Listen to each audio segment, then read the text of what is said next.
Just give it a minute. It's doing a first time setup. It's almost done.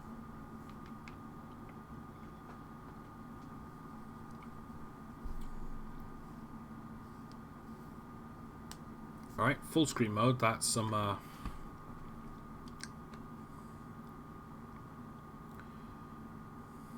the best thing. Alright,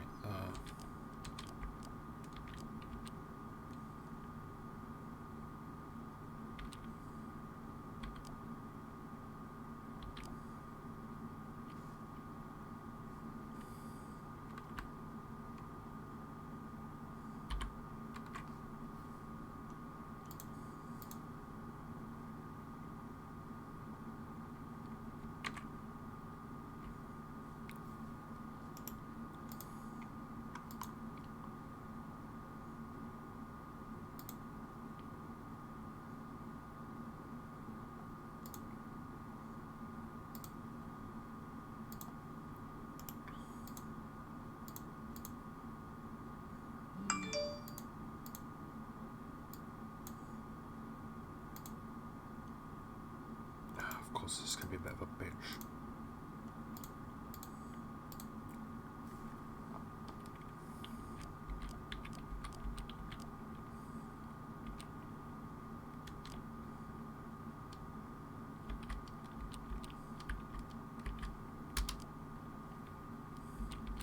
Oh, okay.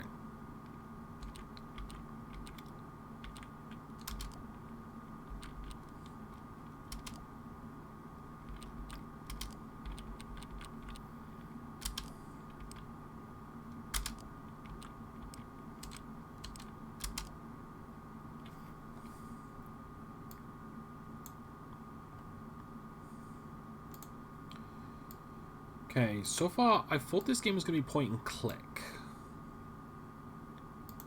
Not... Oh, sweet.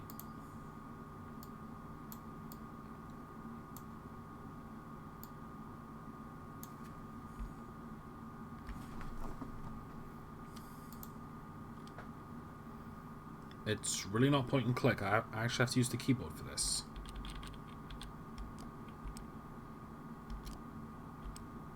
I'll stick with the original costume. Alright, let me check the options. Choosing this time limit, show control prompts.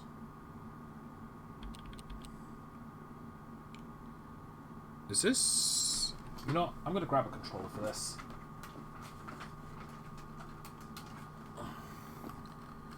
So if this game is actually demanding that I use a controller... Oh, bollocks.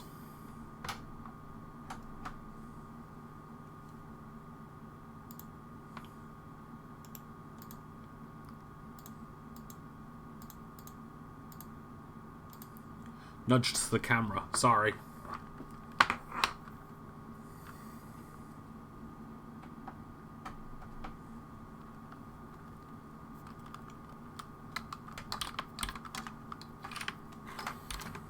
Isn't first time setup's great? Alright. So... I have to use a joystick for this? Really? Alright, alright. Alright, anyway. Welcome to Jenny LeClue Detectivu. I'm not gonna lie, I'm a huge sucker for murder mysteries. And I heard that this is a really good one from what I've been hearing. So we're gonna give it a try. As it says in the title of this stream, and as it will say on the title, and as it will say like either on the title or in the description on YouTube, this is 100% blind. No spoilers. I do not want any sort of tips, hints, or anything unless I ask, and I will specify when I ask. Now, aside from that, I don't know anything about it other than the fact it's a murder mystery, probably a puzzle game, and I do genuinely enjoy murder mysteries.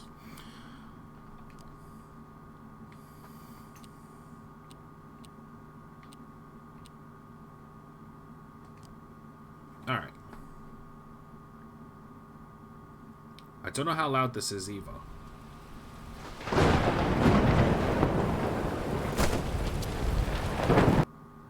Sorry, turn that down a bit.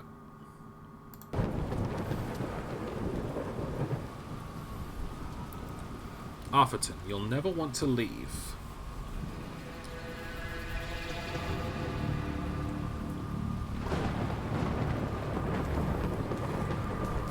Though I did notice that the 1-2 is faded out, so it's like you'll never leave.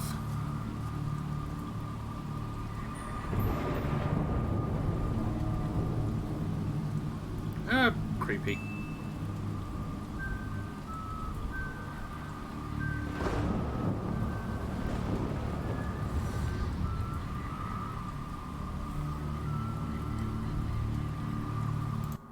Alright, turn that down again, sorry. That's like exploding in my ears, and I noticed that it might be overthrow my voice.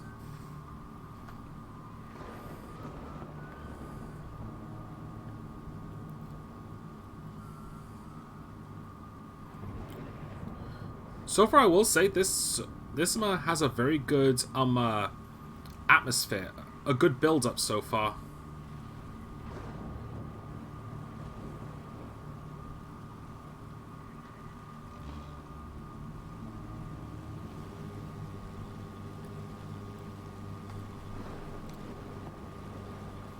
No idea what to expect from this, but I'm interested already.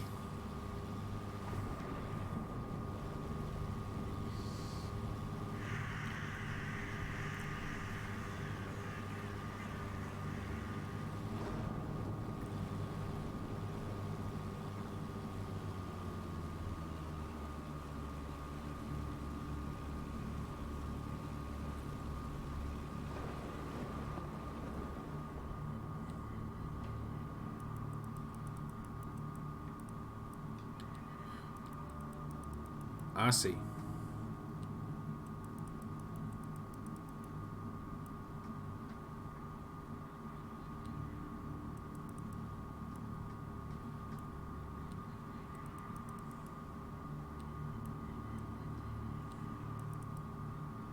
There we go.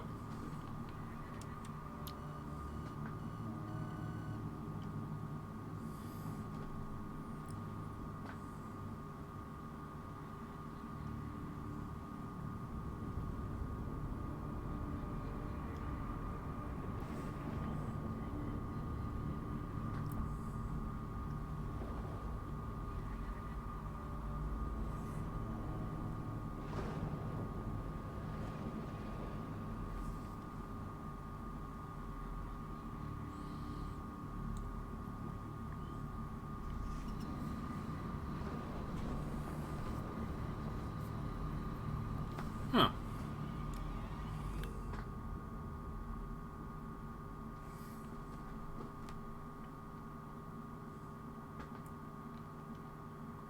So far, I'm really interested.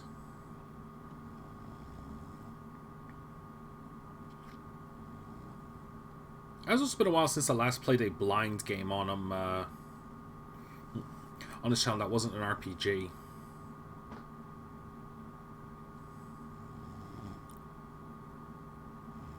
What?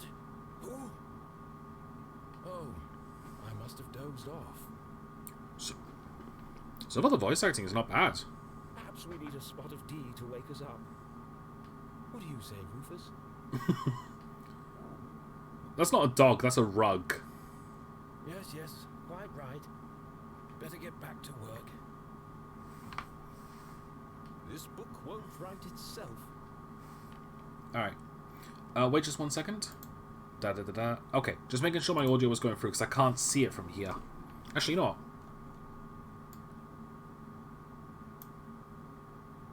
There we go. That's much better. Maybe I should start somewhere easier. I'll come back to the prologue later.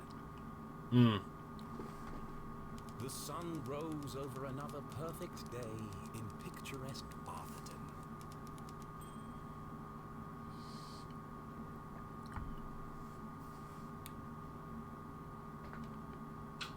To the casual observer, Arthurton seemed like any other small, quiet town. Sorry. That should be the last adjustment I need to make. It was nestled in a valley between two mountains, lined by lustrous forests, and perched on the edge of a pristine lake.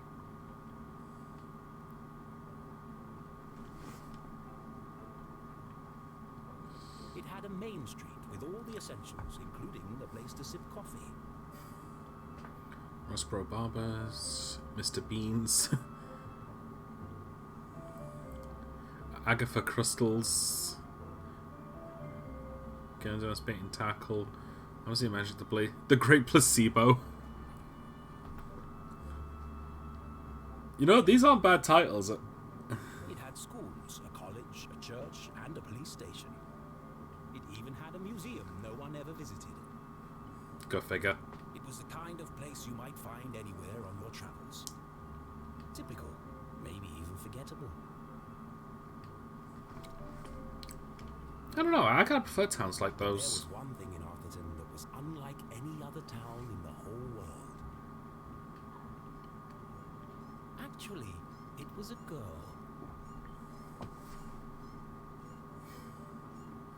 Her name was Jenny LeClue. And she was the world's greatest detective. Somehow I doubt that, but I'm interested.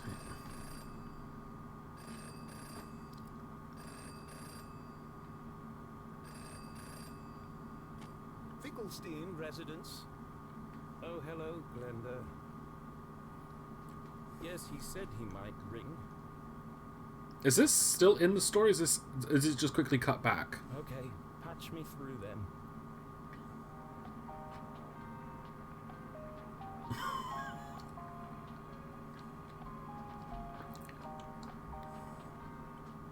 Richard? Yes, I got it. I did, and my answer is no. I understand that, but... Well, yes, of course, but... No. Nothing is settled. I'm not going to do it. It goes against everything my books stand for. No, not yet, but... If I could just... Please, listen to what I'm saying.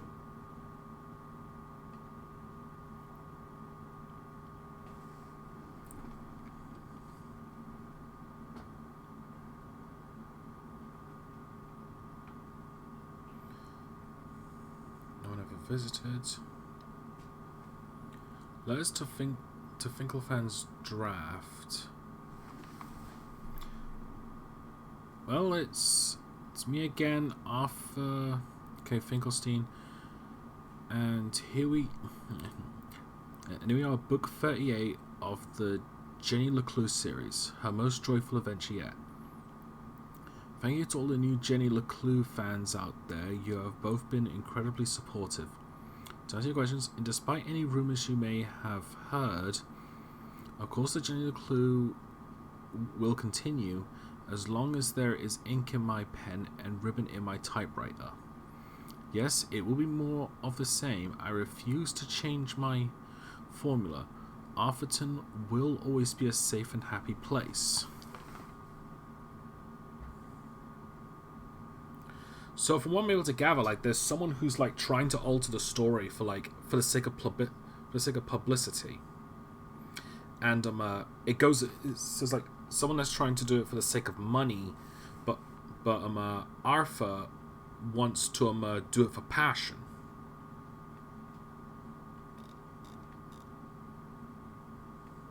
The world's greatest detective. Oh, neat. Oh, I could have just. I should have known. Alright.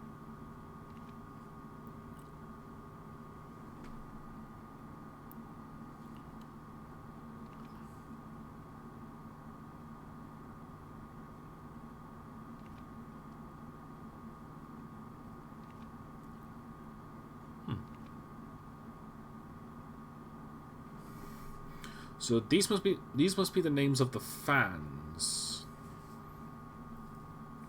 I'm willing to bet that it's something like a patron of sorts, where like people who have donated money to him to like help, and he's writing the names down for them as a way to tribute them.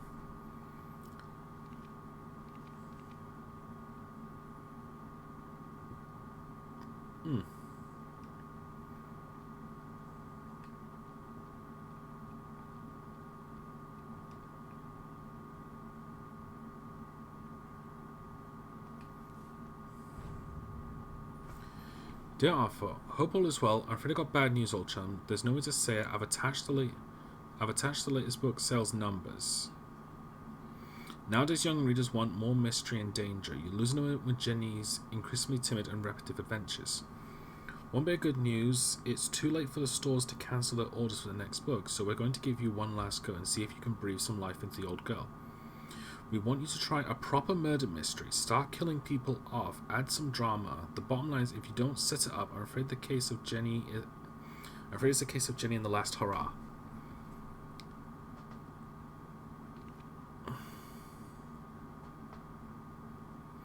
In other positive news, someone from a hack newspaper finally reviewed your last book, including the missing marmalade sandwich. Wouldn't you know a good story? Wouldn't know a good story if it bit you on the rump.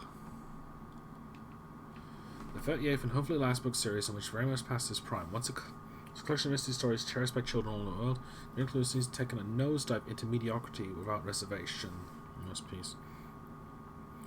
In quality, complete waste of time. The only mystery left unanswered is how this trash keeps getting published. This really nearly died of boredom. On a positive note, the book makes a great doorstep. I took the worst bits out. Imagine all this might come off as a bit of a shock, but we've got to move on with the times. Throw in a murder or two, a dash real tragedy, and who knows, maybe you've got one great story left in you. I'll ring you later to discuss. Sorry about your career. Chin up though, eh? Richard Inkwell. Squash next week? At least you'll have time to work on that back. At least you'll have time to work on that backhand soon.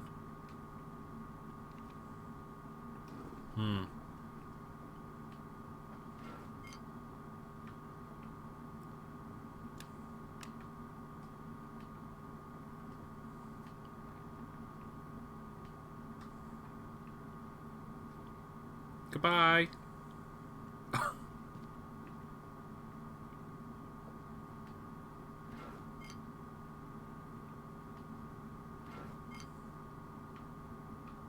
Oh, I can exit anytime I want. You don't understand what you're asking for. You want me to turn Jenny's world upside down? Kill off my characters and destroy everything I've built over the last 30 years? Oh. You know what? I can get his point now. Like, that's honestly a very difficult thing to do if you've worked so hard just to destroy it for the sake of interest. Fine. I'll give you what you want. But I warn you, I'm a stream of consciousness writer. And you have unleashed my fury. Good day, sir.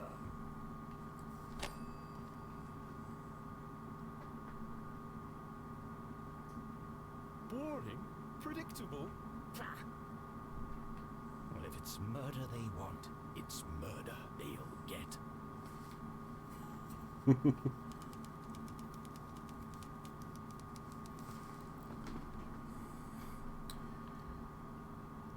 Okay, now I'm interested.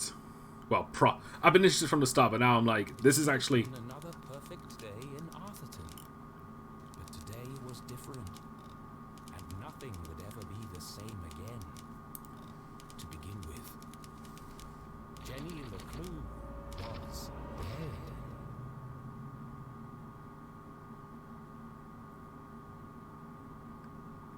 Shit, just killed off the main character. Pale. Her eyes glassy and frozen. What cruel fate had befallen our beloved detective?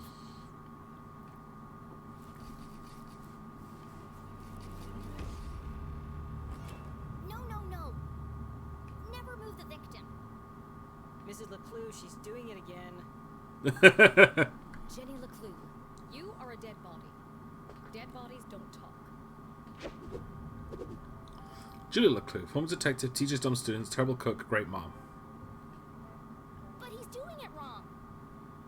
As wonderful as it would be if all cadavers were so talkative, we must deduce the cause of death without their help. With only the evidence laid before us, we build a picture from the fragments left behind.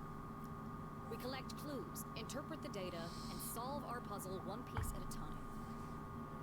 Until it feels as if the victim is speaking to us. Hang on, I'm going to turn this up a bit, actually. So I think I might have been a bit too quiet for you guys. But Jenny is right, Jonathan. You mustn't disturb the crime scene. Vital evidence could be lost. Sorry, Mrs. LeClue. Okay, you've all had a chance to study the body? Who can postulate how she met her demise? Ooh, me. I think it was an accident. Yeah, she obviously wasn't looking where she was going So she slipped on the wet floor, and cracked her head open. Like an egg. and then she bled to death. Really? How can you tell? Well, there's a giant pool of blood around her head. Yeah, I know. Pretty squeaky voice for a guy who doesn't look like... He sounds like his voice isn't broken yet. I was being sarcastic. Oh. Actually, Oh. you're both wrong. What? It was cold-blooded murder. Murder? Don't be ridiculous. Where's the murder weapon? There's no evidence anyone else was even here. Oh yes, there is. It was murder. And I can prove it. The dead lab assistant. Okay. Jenny had read all the books. She'd absorbed all her mother's teachings. But there was nothing quite like getting your hands dirty. How many people get the chance to solve their own murder? The first step in any good deduction was collecting evidence. Seemingly insignificant details could provide a vital piece of the puzzle. First, I'll search the crime scene for clues. Then she'd analyze the data. And finally... Deduce the real cause of death. Alright, well let's start with the obvious. There's a green smudge on her mouth. The victim has a green smudge on her lips. It's not lipstick. Without her trusty bifocals, Jenny couldn't see the nose in front of her face. They were her window to the world, and the lens through which she focused her keen detective vision. So her eyesight's that bad, huh? It wasn't Jenny's style to wear accessories, but this hair clip was the exception. Its function as a lockpick had saved Jenny from a long night trapped in her school locker. She'd worn it ever since. Jenny's blue sweater was scruffy and quite uncomfortable. But her grandmother had knitted it, and so it was her favorite. Aww. The more it itched, the closer she felt to her. That's actually quite sweet. Alright. Approximately 8 sizes too big. And covered in mud. Why do you have shoes 8 size? You've got some tiny feet.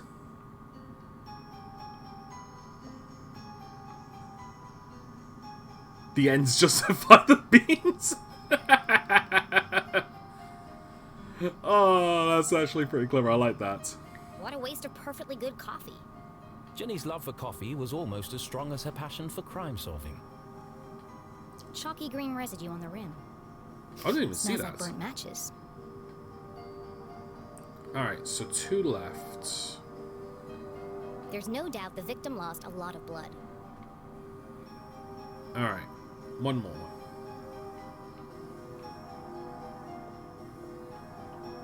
Oh, The floor is wet and slippery, but also immaculately clean. I've seen enough. Time to wrap this case up. Jenny was a meticulous record keeper, noting every relevant clue in her trusty journal. A great detective knew that solving a mystery was simply a matter of connecting the dots. I'm certain this wasn't a mere accident. Now I just need to prove it. How do I know the victim didn't slip? okay, so here's the obvious one. Muddy boots and the wet floor. Because if she had stepped on the wet floor, there would be traces of mud on the wet floor.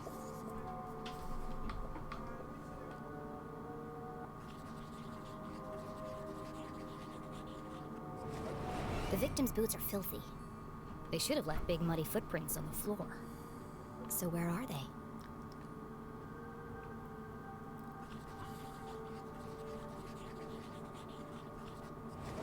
Either someone washed away her footprints, or she was carried here.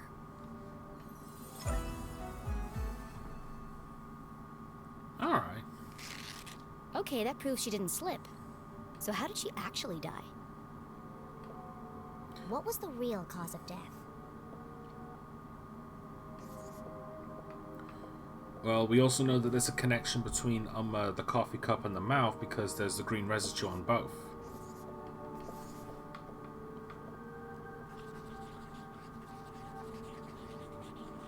Deadly but delicious, smells of burnt match. There's a green residue in the bottom of the victim's coffee cup. It smells of burnt matches. Is that actually like... So if I was to actually smell burnt matches, would that actually be a good way to sense for poison? Phosphorus. Phosphorus? Also found in common garden fertilizer. Ugh.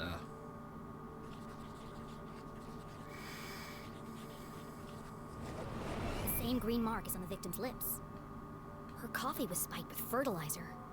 Someone clearly wanted her dead. Well, someone really wants her to eat shit. Ah, the case of the dead lab assistant. Gone before her time. Was it poison? Yes. A blow to the head? Yes. An accident? Certainly not. No footprints in an unshattered mug? She was killed somewhere else and carried here. This is the story of a scorned ex-lover. Jenny? The gardener enacting his revenge. Jenny! A deadly brew of fertilizer and caffeine coursing through the veins. That's quite enough, thank you. What happens to the gardener? Is this gonna be on the test? Remember, class, even the smartest criminals make mistakes. This is how we catch a killer. But what's the point of all this? Yeah, there hasn't been a murder in Arthurton in years. Doesn't mean there won't be one. Every town has a dark side, even Arthurton. By doubting, we are led to question. And by questioning, we arrive at the truth. Okay, that's all for today. Don't forget, next class is our field trip to the morgue. Woo! So have a light lunch.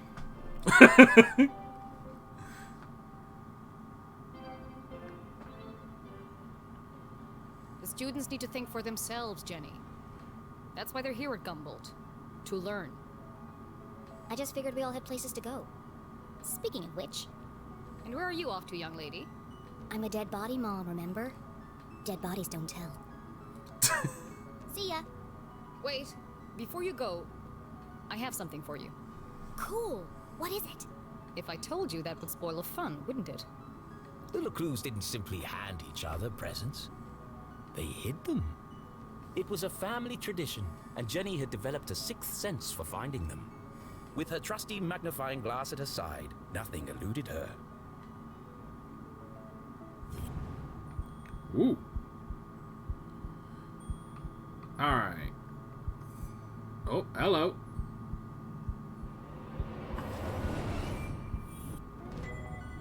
A new journal. To Jenny, there was nothing better than the aroma of a fresh leather notebook. It smelled like mystery. Without missing a beat, she did what any detective worth their salt would do. She decorated it.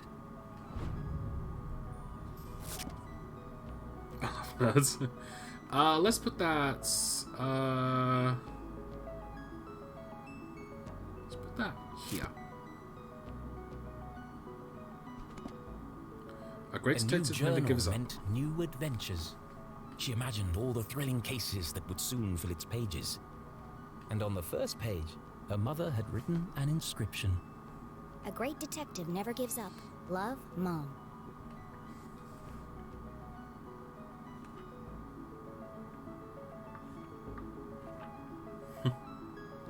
One thing I will say, I'm really liking this game so far. Like, I'm liking the art style. I'm liking the voice acting and direction. Just gonna turn this up a little bit more. I think it was just at the beginning where it's just like stupidly loud, but now it's gotten like quite quiet. Yeah, so far I'm really liking I'm really loving the presentation and the way this plays so far. I love it. Thanks, Mom. Jenny, I wanted to talk about,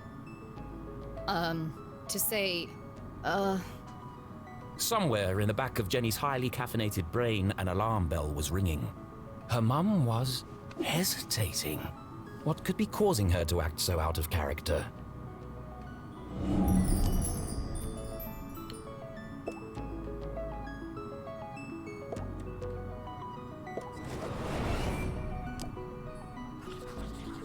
Limited eye contact, watery, defensive body language, missing ring. Crossed arms.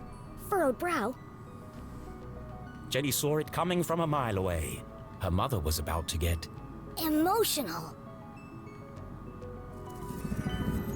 I've really gotta go. No, Jenny, wait. I need your help.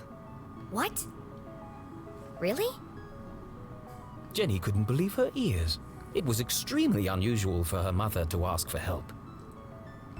I like the little gap in her tooth. That's actually quite cute. It must be something very important. I'm assuming she's somewhere along the lines of like 11 or 12.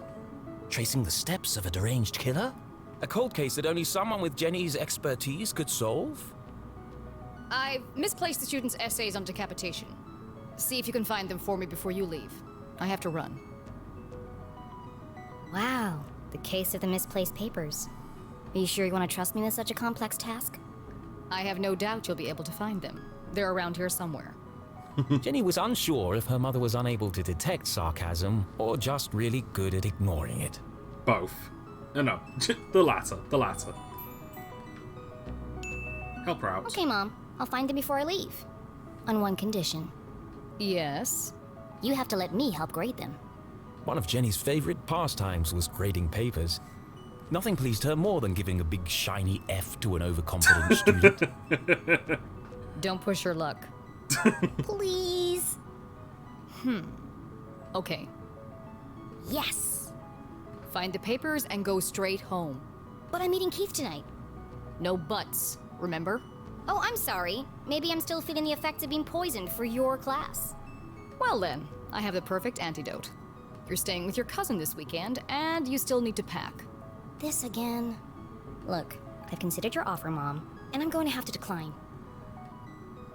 I'm old enough to take care of myself. I'll be back late tonight. There's meatloaf in the fridge. Question motive. Late again? What are you up to? Jenny LeClue, it's been a difficult week. Could you please just do what you're told for once and stop asking questions? Fine. And try to stay out of trouble. When do I ever get into trouble?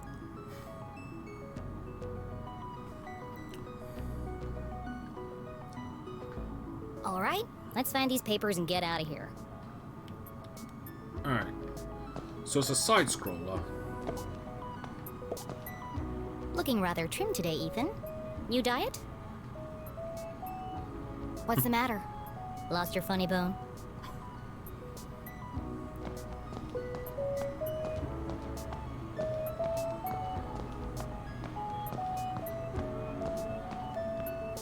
I think I found it.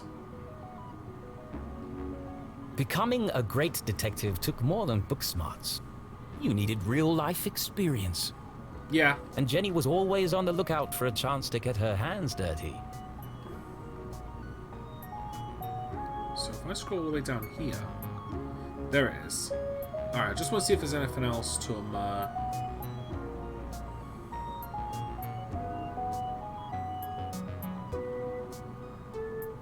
No, I guess not.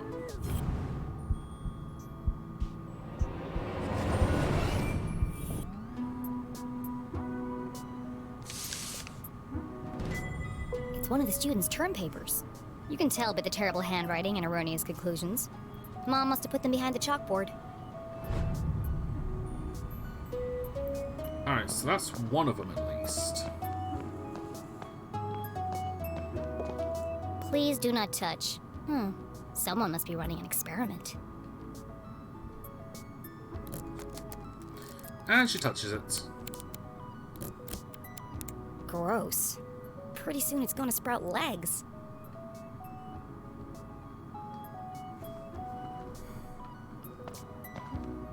Journal updated. Misplaced papers.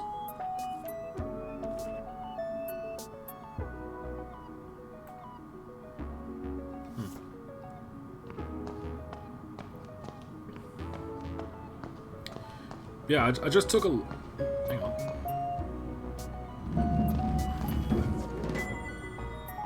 Ah, there we go. Found you. Time to get out of here. Conclusion, waste of time. Case closed.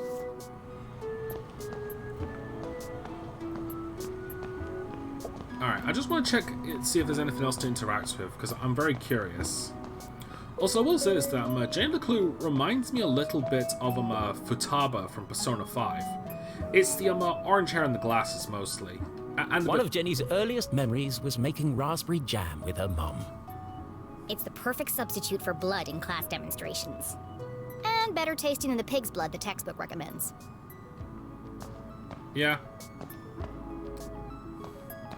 Also, I did take a look at Jenny's sprays. She has some freaking tiny feet. I'm surprised she's able to stay. She's able to stay standing with those.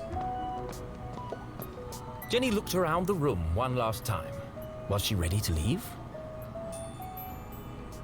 Leave.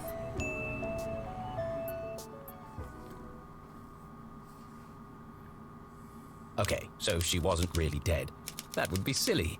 No, Jenny was alive and well and ready for another perfect day in Arthurton.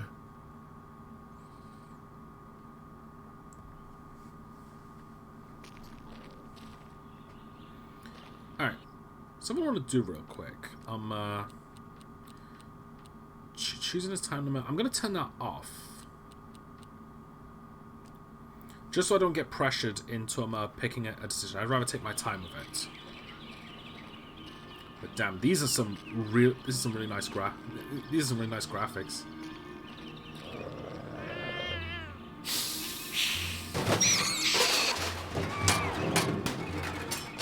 That's a violent animal fight.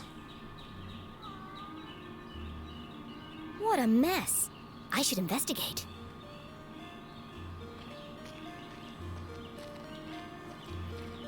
Bonfire celebration.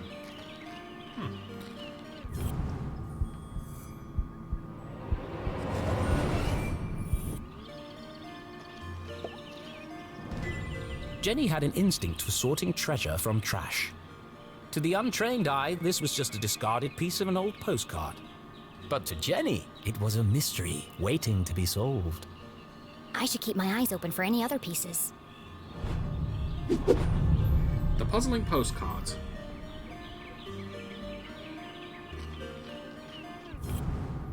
Okay, so I can do this anytime I want. And I don't actually have to hold down the button either. The notice board was awash with flyers, personal ads, and the occasional piece of gum. Ugh. I'm amazed anyone can find anything on here. Fortunately, Jenny had a useful trick to use in a situation like this. Mom always says, a great detective eliminates the noise. Focus on the details, and you'll find clarity in the chaos.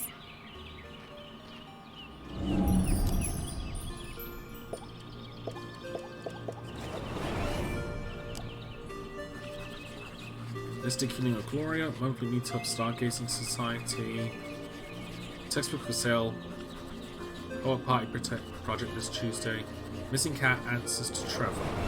I wonder if anyone else reads this junk. Hold on. What's this? Curfew, stay safe, stay no. indoors. They've extended curfew hours again.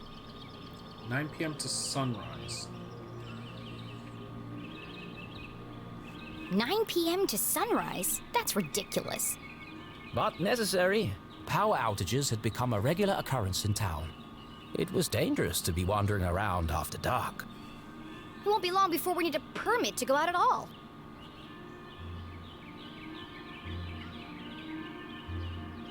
"2020, everyone." Sorry, that's what came to mind.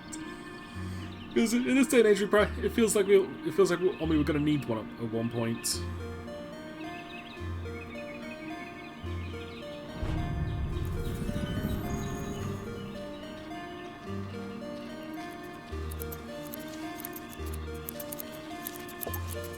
Hey, you!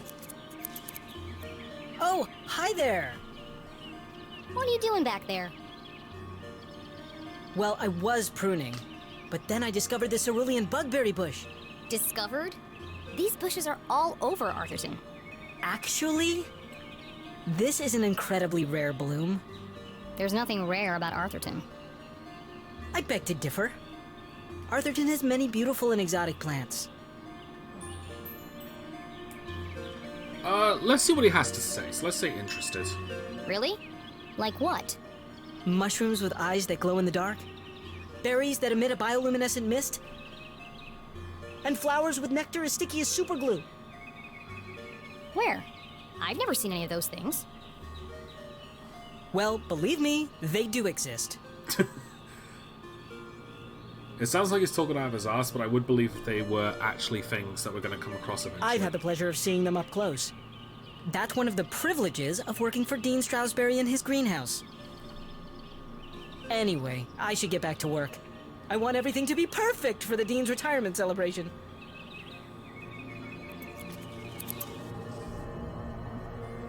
Curfew at 9 p.m. When this man ends, got annoyingly knowledgeable about Arthurton plant life. Was Dean Strossberry in his greenhouse.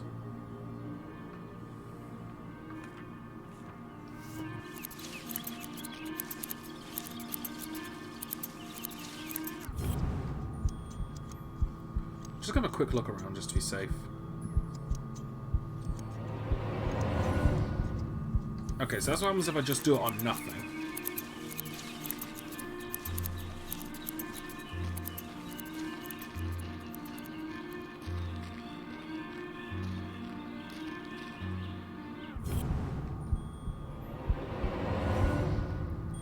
This bird is a bird, and a bird is a word. Bonfire celebration Saturday, so it must be around like... I'm gonna assume it's November.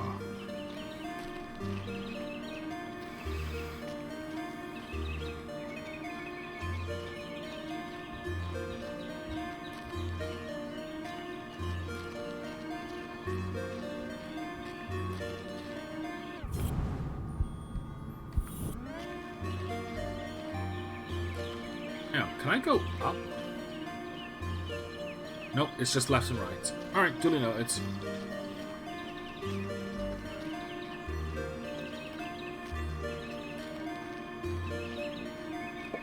Signs and decorations adorned the entire campus.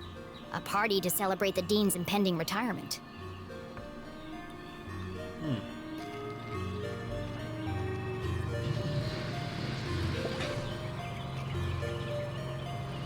Left! Left! I said left, damn it! That is left. What part of left are you having trouble with? My left or your left? My left. Obviously, I mean my left. Why would I mean your left? So you want me to move it the other way? Yes, nothing would make me happier. If you're not careful, we're gonna have Brown's brains all over the floor. They seem busy.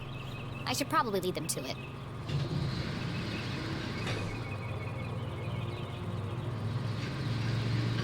I just noticed that... Yeah, Jenny was sliding there. That was weird. And this is Dean Strossberry. Hello, Mr. Strossberry. How are you today? Beloved Dean O'Cumble, everyone's surrogate A uncle. jolly That's gentleman. like sense. The Dean was often seen shaking hands and kissing babies around town. People allowed to do that still these days? Or is that just not a thing? He's also Mom's boss. But more than that, he was her loyal friend. What do you think, Jenny? The Dean had dedicated his life to Gumboldt. And the townspeople had spared no expense in their tribute to him. Quite a striking resemblance, Mr. Strossberry. It's a scary thing, Jenny. Retirement. Great excuse for a party, though.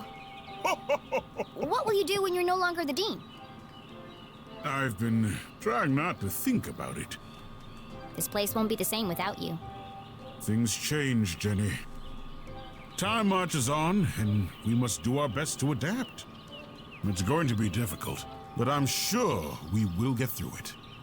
What do you mean, we? Do you think they made my belly too big? Be nice. It's probably just the perspective, Mr. Strossberry. You are a clever one, Jenny LeClue.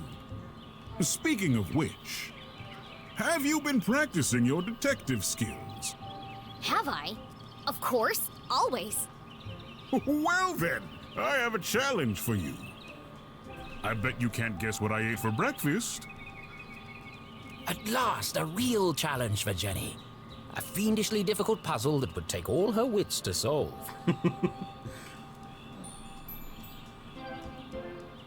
Respect your elders.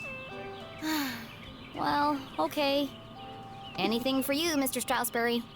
Oh, how wonderful. But first, I need to ask you a few questions.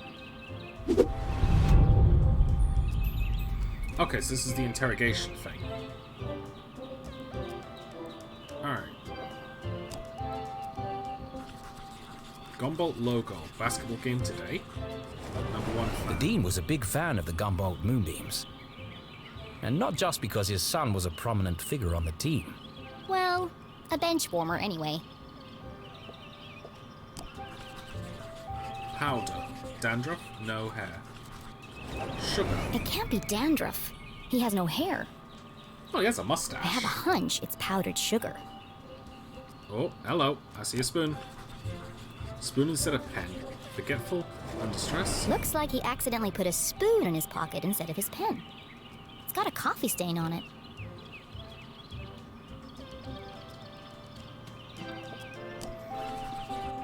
Solid gold. Nice. Nearly an hour His slow. watch is slow. That's unlike the Dean. He's usually very punctual. Your watch is 45 minutes slow. Is it? Oh my. That explains why there was no cheesecake left in the cafeteria. My head's not screwed on today. Thank goodness you noticed, or I'd be late for my meeting with your mother. Oh, really? She didn't mention anything to me. Oh, well, of course she wouldn't. It's nothing important. Why are you meeting then? It's just, she's helping me finalize my plans for, Your party? Yes, that's it. My retirement party. Thank you. Are you okay, Mr. Strossberry? Of course. Now let me just fix my watch before I forget.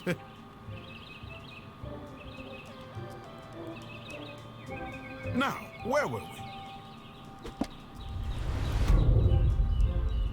Okay. Shiny, Gumboldt logo, class ring, maybe club or frat ring. Ipsa scientia potestas est. Looks like Latin. Your ring sure looks old. It was made for my grandfather. Wow. He passed it down to my father, who passed it down to me. And when the time comes, I'll pass it on to my son. The Strossberry family had been champions of education for generations. What does the inscription mean? Knowledge itself is power. The inquisitive spirit is a mighty thing, Jenny. And nothing is as important as the truth. Alright, 3 more to go. Oh, missing button. Oh, that's... Oh, here we go.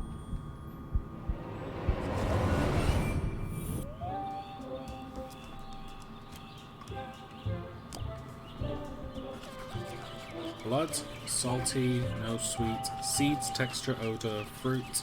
It's jam. The Dean didn't button his shirt properly. It looks like a bloodstain, but the seeds indicate otherwise. Let's see.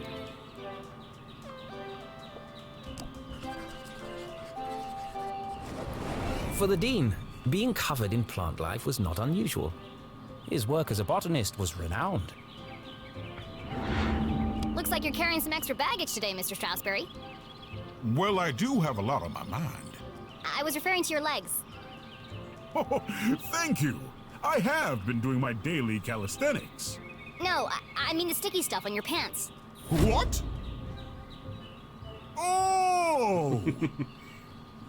Hitchhikers. I've been working on a new orchid hybrid in my greenhouse. They're beautiful, but the leaves are quite clingy. I will say, I am looking forward to spending more time in the dirt. Please tell me he's not the one who dies. Because then his saying of looking forward to spending more time in the dirt will be too accurate. Alright, one left. Okay. Ah, here we go. Now it's working.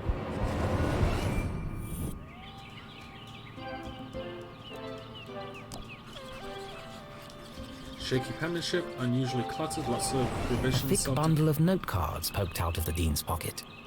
What's he keeping so close to his chest? You've been making a lot of notes, Mr. Strossberry.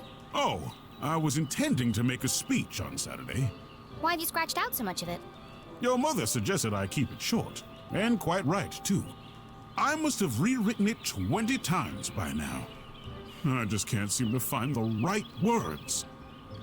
So, what do you think, Jenny? Can you guess what I had for breakfast? Sure, Mr. Strossberry. I've got everything I need to solve this mystery. Okay. What did the Dean eat for breakfast?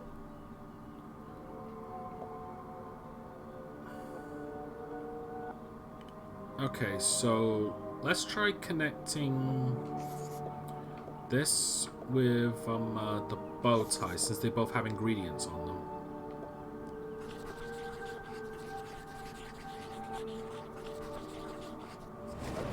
Jam on his shirt and powdered sugar on his tie. The evidence points strongly to the Dean's breakfast consisting of 1, maybe 2 donuts.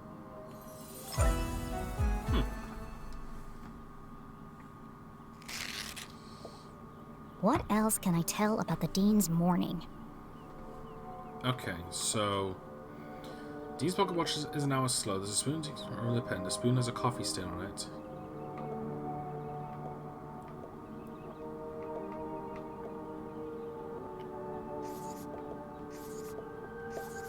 Let's try these 3.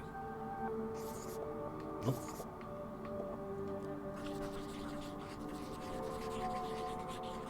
All signs of just a man rare for the Dean, preoccupied. The Dean had neglected to wind his pocket watch. The act of a distracted man. This resulted in his whole routine being thrown off. Which might explain why he has a spoon in his pocket instead of a pen.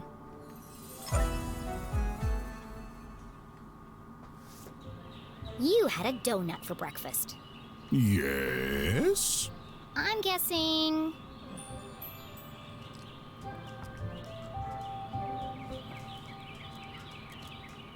Raspberry? raspberry. How did you know? That part was easy. You always have donuts for breakfast. But something else caught my attention. Oh? I think you have something on your mind, Mr. Strossberry. You are usually a picture of precision and punctuality. But today, there's a spoon in your pocket and your shirt button is undone. My, you really are a LeClue. Your father would be so proud. Thanks. Well, I should be going. I'm meeting your son by the lake. And I'm meeting your mother in the library. Hey. Sorry. What a small world this is. Too small. A perfectly small world with everything in its right place. Who would want to change that? Pardon? Nothing. See you on Saturday. Oh, yes. Until we meet again, Jenny LeClue. He is a very charming man. I actually really like him. Sure is nervous today. That's not like him. What's he meeting Mom about? If I had to make my own deduction, I think it's that he's handing off he's the dean. So I think my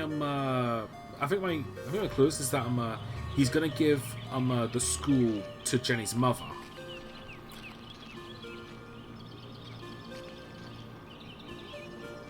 So I'm assuming that as a dean, he's actually more of a principal or like a headmaster.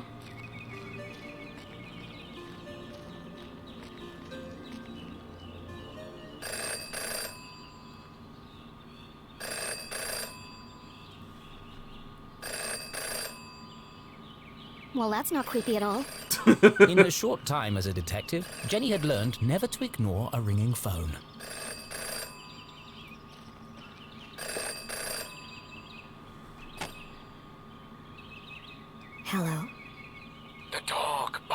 loudest before the dawn. What? CJ, is that you? The dog barks loudest before the dawn. Really? This again? It's me, Jenny. We don't need to do this. I have no idea who you are, and I know no one by that name. The dog barks loudest before the dawn. Fine.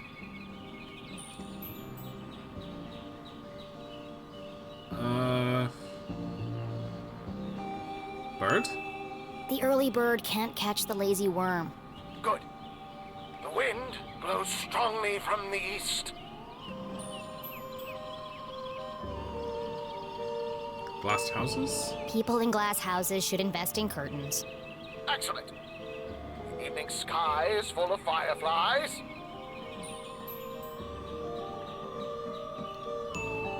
The last donut is the tastiest. Ah! Jenny, it is you! Of course it is! I need to meet with you right away. Okay. Where do you want to meet? This place will do.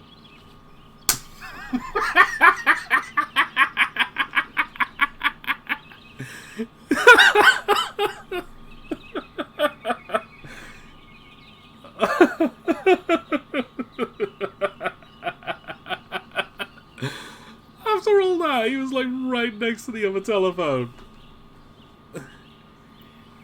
Oh, that was... the fuck? Also, not gonna lie, he actually sounded a bit like Doc Brown from Back to the Future. Like, I haven't seen those films proper, but that I do recognize the voice. CJ, conspiracy theorists frequently jailed for public Everyone outbursts, in town questionable knew that grassy CJ was mad, even dangerous. After that, it's like phoning someone from the other side of a wall, and there's a perfectly normal door there. He's not dangerous. He just doesn't accept things at face value. Sure, he's a bit fixated on extraterrestrials, but at least he's passionate about something. CJ and Jenny certainly indulged each other's obsessions. But most of all, CJ treated Jenny like a colleague. And not a little kid. CJ, why did we go through all that if you're right here? Can't be too careful. Are you sure you weren't followed? Who would be following me? Shh. This place is compromised. We don't have long to talk. What a nut job, but I like what him did you want to already. talk to me about? What? You called me. Did I? Why? Talking to CJ was a bit like navigating a maze.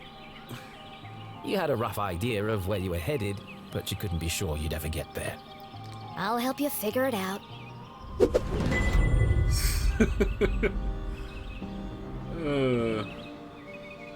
Okay, free clues. Alright, so... this one I reckon is going to be a little trickier. Oh, hello. Except for that.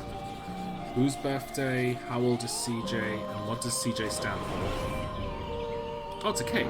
Is it your birthday, CJ? Birthday? Whose birthday? Craig's birthday. But Craigson died on his birthday. Assassination? Possibly. Abduction? Almost certainly. CJ, the card? Oh, this. It's for you. Impossible shot. Died instantly.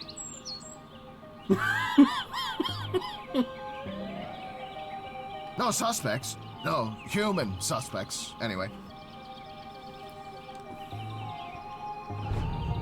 Thanks, CJ. That's, thoughtful. I didn't think you'd remember. I know what it's like to lose something important to you. Now triple shred and incinerate that card as soon as possible! It's got my fingerprints all over it!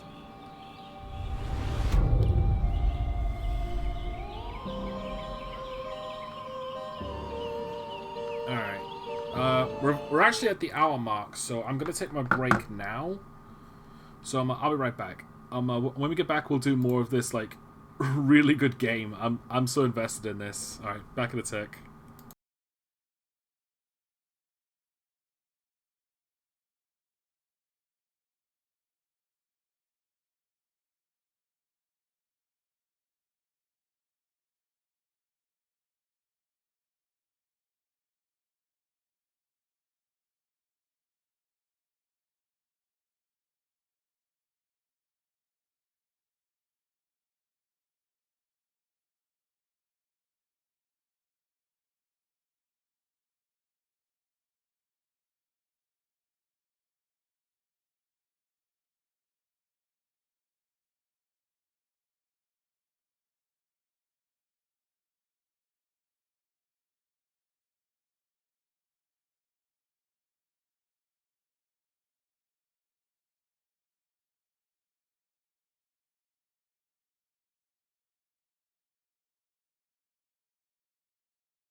Okay, I'm back. I am took a bit of a longer one than usual.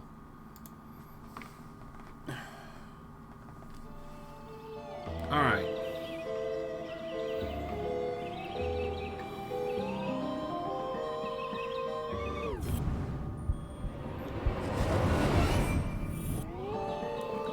Aliens are among us. Tucks and socks, not good at hiding. Not a good hiding place. What's that sticking out of your sock? Ah! That's what I wanted to talk to you about. I intercepted a secret message. Classified intel. It's proof, Jenny. It's happening again. It's time for us to join the fight. This doesn't look like the kind of pamphlet he usually makes. They're coming for your pets. Are you prepared? Do you answer the call? It's been professionally printed. Could CJ finally be onto something?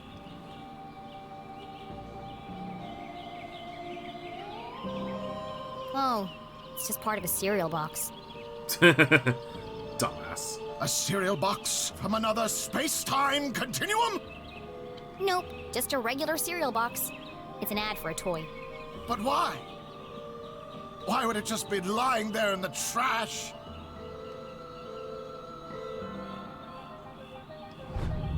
I'm sorry, CJ. There are still great mysteries out there to solve, but this isn't one of them. Jenny had uncovered why CJ had contacted her, but something else had caught her eye. I didn't see this first time. Oh, that's why I didn't, because it was on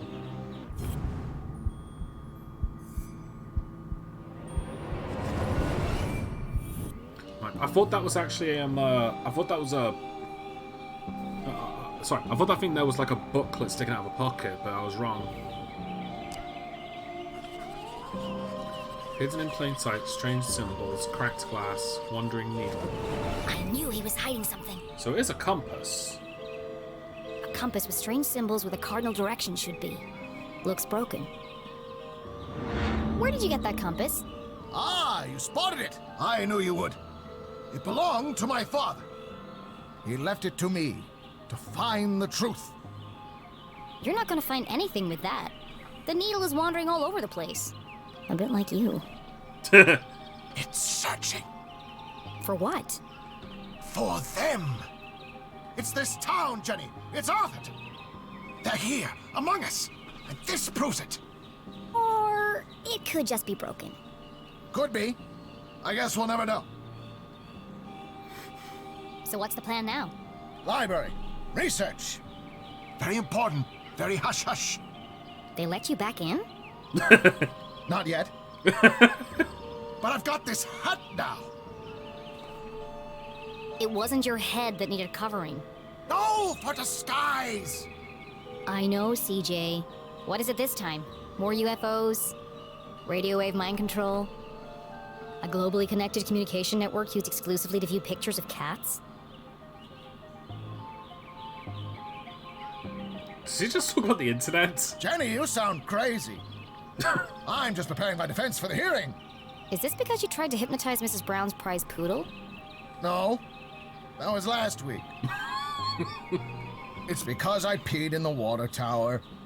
CJ, that's gross. And this is the thanks I get for saving everyone from the mind control chemicals? Her face is very accurate. Well, I guess I'll see you later then. But CJ was gone.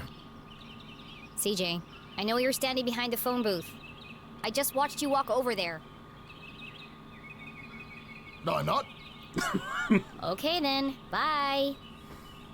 See you later.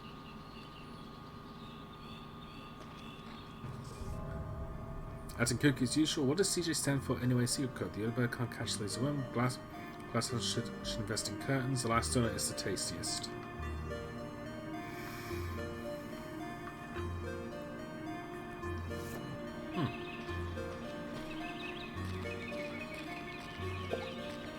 Talk to Ida. Hey! Ah! Damn, that's the third time today. Oops. Hi, Jenny. Great job solving that case today. It's really cute the way that you and your mom work together. I wish I was that close with my parent. Enough chit-chat. Got anything new for me? Oh, yes. This is the real deal, hot off the press. I haven't had a chance to distribute these yet, so keep them to yourself. Ada and Jenny belonged to one of the oldest societies in Arthurton. An eclectic band of treasure hunters, collectors, creators, and dealers. Together, they were known as...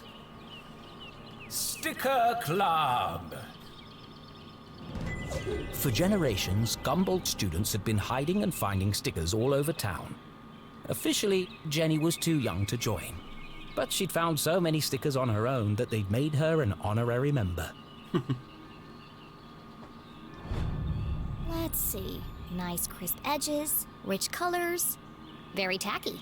Thanks. I spent all week making these. If only you spend as much time in your schoolwork, you might not be failing my mom's class. Jenny thought to herself.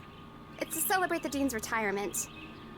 I'm super sad that he's leaving, but... It's a perfect reason to make new stickers. Exactly. Oh, we're going on an epic sticker hunt before the dean's party. You should join us. Even if Jenny had wanted to join them, And I don't. she knew she'd be stuck with her cousin all weekend. Thanks, but I work alone. Oh, okay. See you around, Jenny. The first rule of Sticker Club.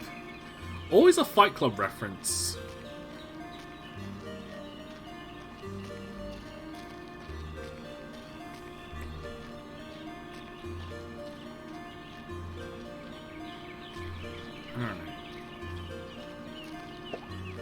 Lake Nowhere, 1 mile. Leave. I think I've seen everything.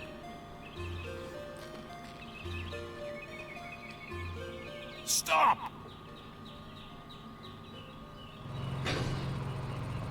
Perfect. Hold it right there. Okay, let her go.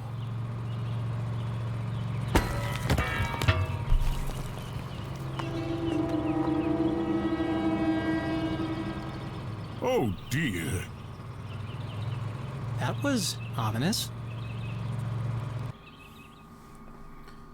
Oh boy. Detective for hire. Jenny had saved up the whole summer to place an ad in the local paper, but no one had answered it. Until now. What could this new case be? Her imagination ran wild, picturing the possibilities. And so, after helping her mum at Gumboldt College, she hurried to the pier at Lake Nowhere to rendezvous with her new client and crack another thrilling case. Oh, that's where she had to go. Okay.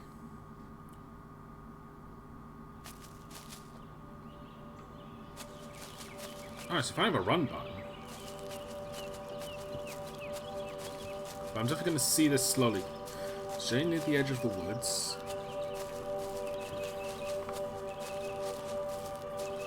She heard sudden strange sounds. What the? Hey, kid! Watch where you're going! Hey, screw you! Your wrench nearly cracked my head open. Oh no! It's not damaged, is it? That's my lucky wrench. Was nearly your unlucky wrench, because if you'd have killed her, you would have been screwed. Yeah, lucky it didn't kill me. When's this upgrade gonna be finished anyway? Look, kid, I just go where they tell me. Every night another power surge. Every morning another part of the grid fried. And I'm out here fixing it. Do I get any thanks? No. What's causing all the outages? At the moment, a little red-headed girl. Now throw me my wrench, kid. Fine. I've got bigger fish to fry. Thanks, good kid. throw. I probably should have asked more questions, but oh well. Oh.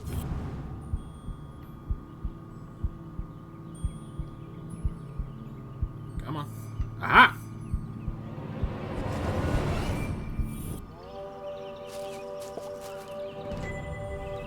Aha! Another one.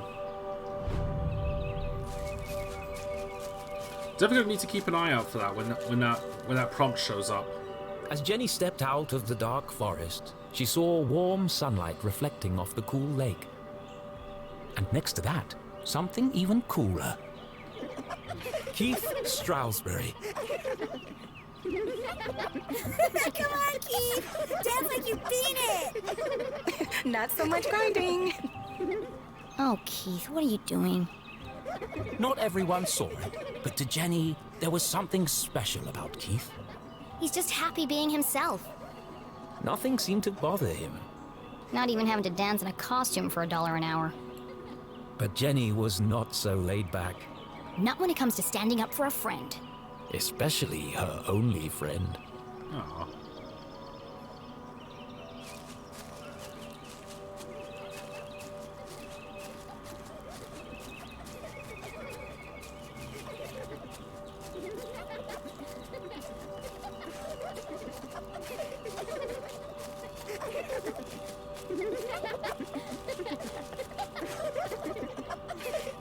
I think there's been enough dancing for one day, don't you? Hey, Jenny. Hello, Susan. Actually, I prefer Susie. Busy laughing while others earn a living, Susan? Not everyone's got your dad's money, I guess. Jenny, hi! Keith Strossberry, son of Dean Strossberry, Tall benchwarmer, and handsome, gum. with intense, mysterious Best friend. eyes. Cool should have been his middle name, instead of Tarquin. But Keith was so cool, he didn't even mind. Give me 1 minute. I'm just finishing my... Sure. Don't let me interrupt your work. My shift ends. In 15 minutes, I know. I'm early. I'm meeting a client over at the dock. Paid case. Could be big. Real big. I doubt it, but let's... Couldn't be as big as her head. Wow, that's really... Impressive? Maybe. All I care about is keeping this town crime-free. The only crime here is that haircut. Back in a minute, Keith. I'll have the usual. Let's go Sweet Tooth. 6 sugars, a splash of milk, and a dash of cinnamon. You got it. I wonder if I'm going to have to memorize these things later.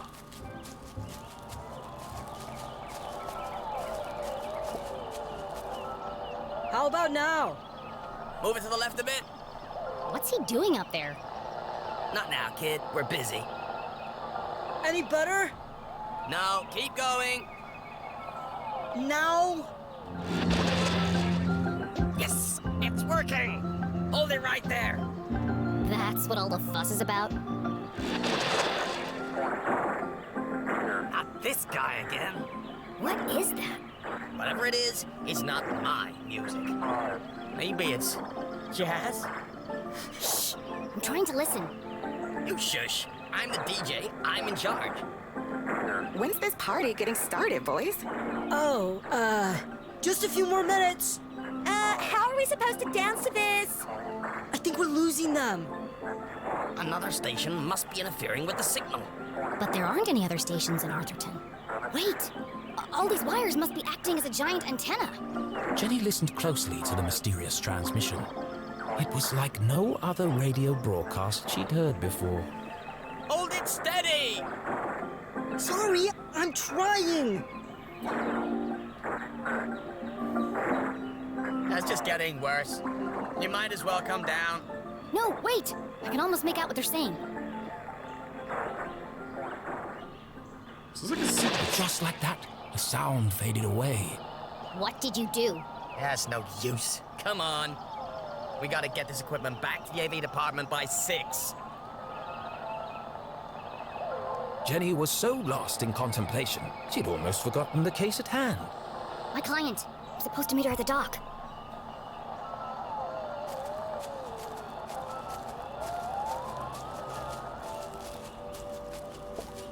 Danger. No swimming. Sounds safe. I wonder why it says no swimming. Like, I'm assuming like heavy duty currents. There might be crocodiles in there. How do I get this ladder down?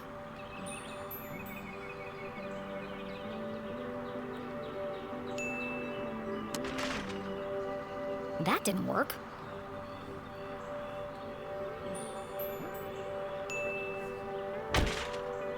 still stuck. Okay, we'll have to figure that one out later. Mind you, with how small that ladder is, I don't see it really work. I don't see it really being helpful.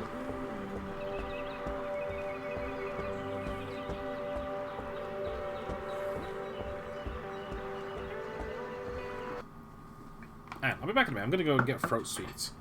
Throat just caved in all of a sudden.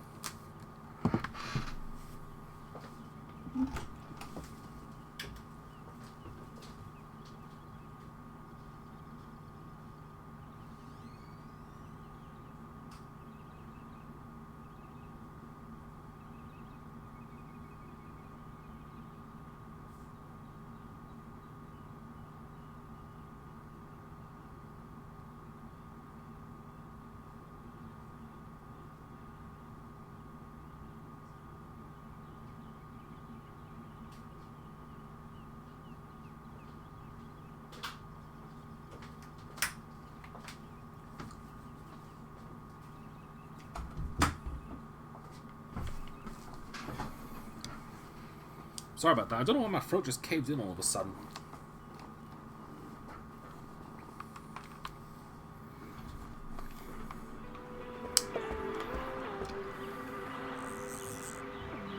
Aha! Got you this time, you slippery fella. Ah, shucks. Just another boot. You don't put it back in the... Excuse me, Mr. Humdrum. Oh my! If it isn't little Jenny LeClue. What a glorious day, don't you think? As far as Jenny was concerned, small talk was like a second pair of underpants. Uncomfortable and completely unnecessary. But Mom always says, create a good rapport and they'll reveal everything to you. So she gave it a shot. Talk about fishing. How's the fishing? Oh, the fishing's great. But the catching is bad. All I'm getting are old boots and strange bits of metal. But just look out there, Jenny. She's got that wonderful afternoon glow. No one knew why the lake glowed at night. It does look really nice, though. And few were brave enough to swim its murky waters. What lay beneath its depths was the stuff of myth and legend. Somewhere out there lies the giant red herring, or so they say. But no one's ever caught one. Sounds fishy to me. Well, if she's out there, I'll catch her. Someday. Great. Well, now that we have a good rapport, where can I find Mrs. Humdrum? Well, she's down there on the ridge. Only one problem. I think the ladder is broken. Ah, yes. There's a knack to it. First you shake it, then you kick it, and then you push it. Sounds unnecessarily complicated. I'll join you down there in a bit. Just have to sort my tackle out.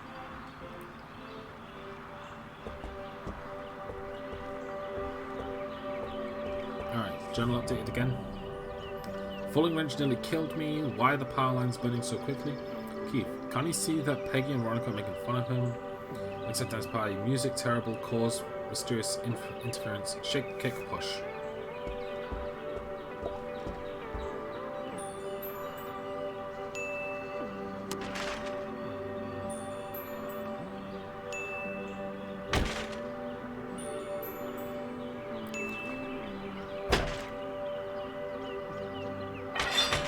Oh, that is a much bigger ladder than I expected. That did the trick.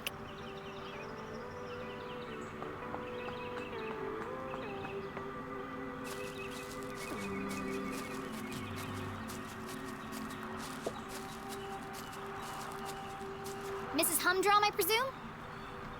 Oh, hello! You? I'm the private detective you contacted.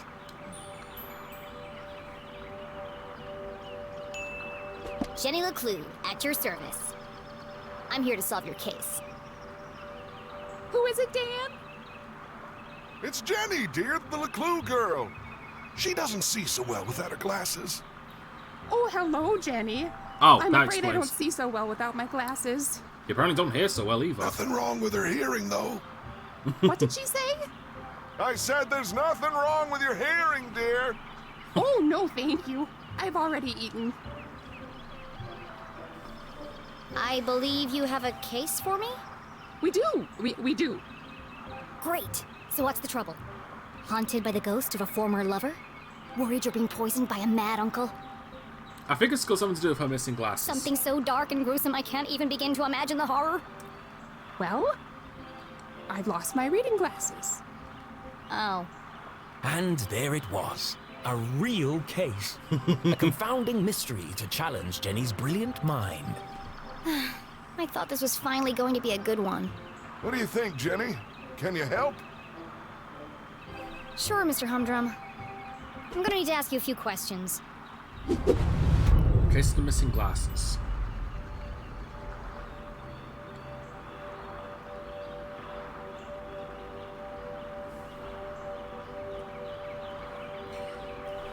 Yeah, nice to meet you too, Dan. And I'm willing to bet that I'm willing to bet that everything you said there is just false, as always. Okay, that sounded a lot meaner than that sounded a lot meaner than I thought. Sorry.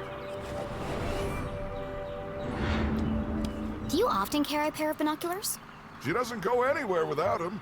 I presume you don't wear your glasses when you use the binoculars. No, I can't get my eyes close enough to the eye cups. Makes sense. I see.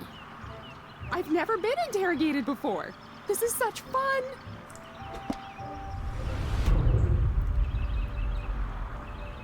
Oh. I see it. Greyhound's flea biscuits.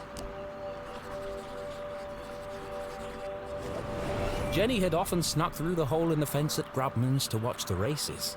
She could understand why the dogs ran so hard. They were chasing the promise of food. What the adults were chasing was less relatable. I notice you're a gambler, Mrs. Humdrum. You've been to the Greyhound races. That was yesterday. We always go to Grubman's on Wednesday. Did you take your binoculars with you? Of course. Those little critters are so far away. I can't keep up without my binoculars. Interesting. You really are very good. The best. How long have you been solving mysteries? But I'll ask the questions, thank you.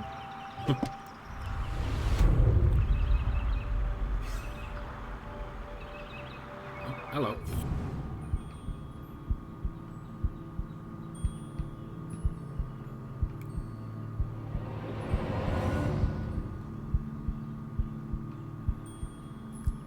I saw something. No.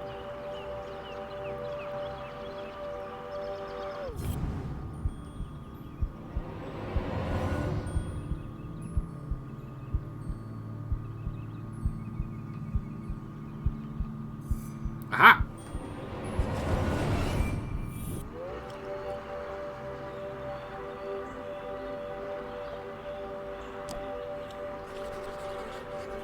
Snagged on something? That's a large hole.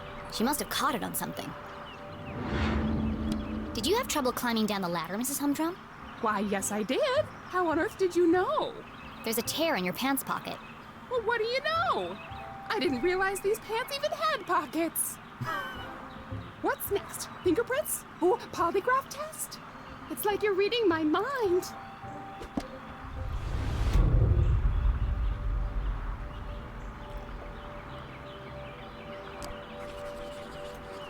Advanced missing technique, notice colors, a fellow blue, strong smell of turbine. I expect you're finding it difficult to paint without your glasses. Oh no, I never wear them when I paint. I like to feel the canvas, to interpret the colors. She's an incredible painter. You should have her paint you. Thanks, but I don't mix business with pleasure. Have you figured it out yet? The suspense is killing me. Alright, 2 more.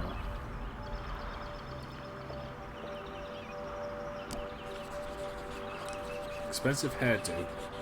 Over 6 feet tall. Looks freshly blow-dried. A professional job. Your hair looks lovely today, Mrs. Humdrum. Is that a new style? Thank you. I had it done yesterday. Dan didn't notice.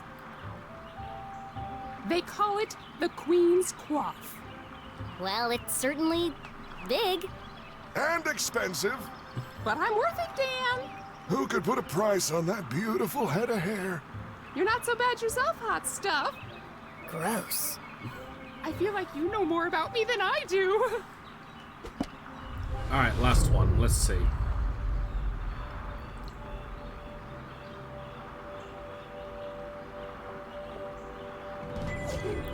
Got a new sticker. Alright.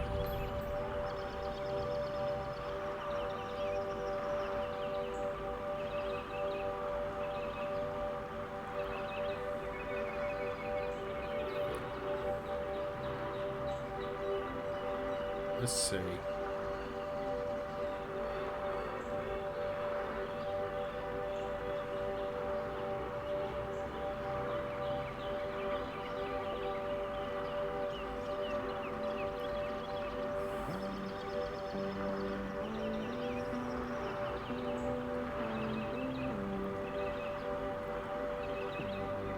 Jeez, where's the last one?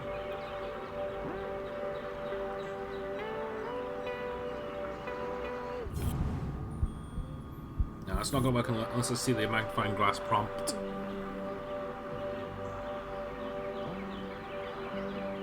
I wonder. Oh no, never mind. I thought I was actually going further away and like I was going to do something to the husband.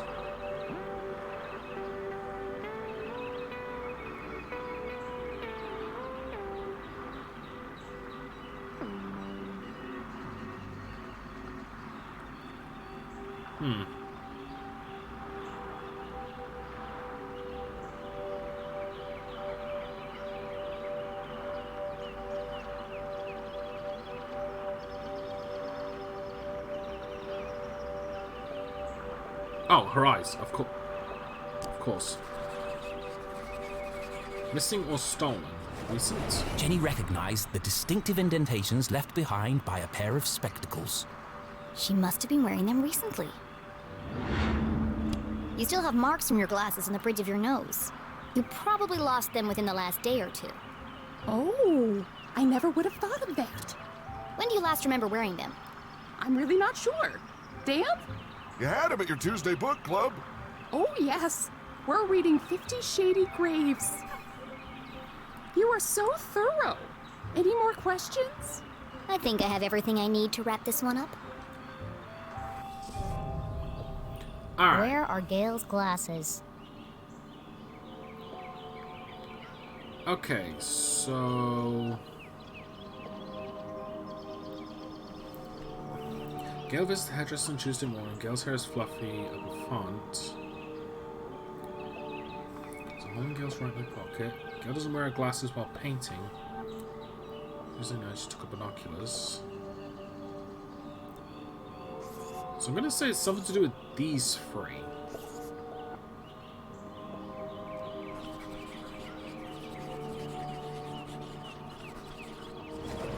Gayle was at the races last night. She had to remove her glasses to use the binoculars.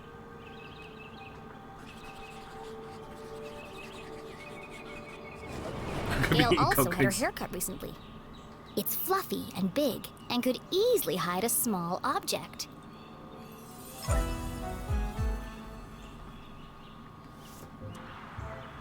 Solving a complex mystery like the case of the missing glasses was tough work. But now came the most satisfying part, delivering the dramatic denouement.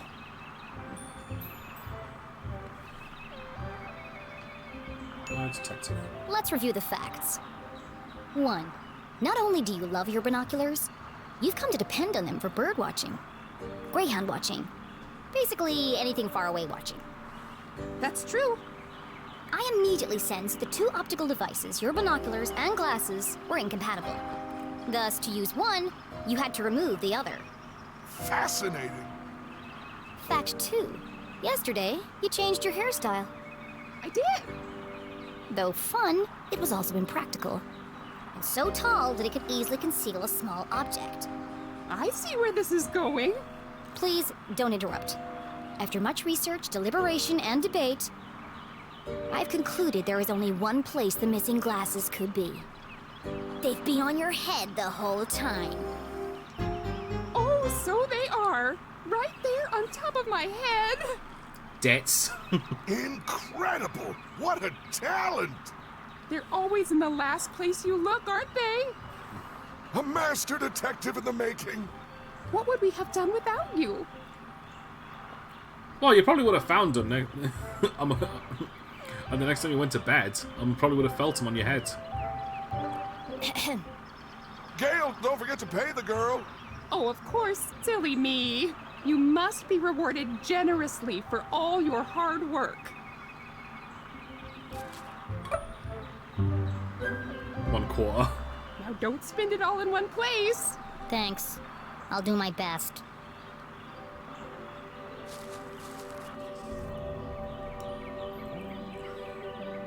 These glasses, whole time they're on her head, too easy.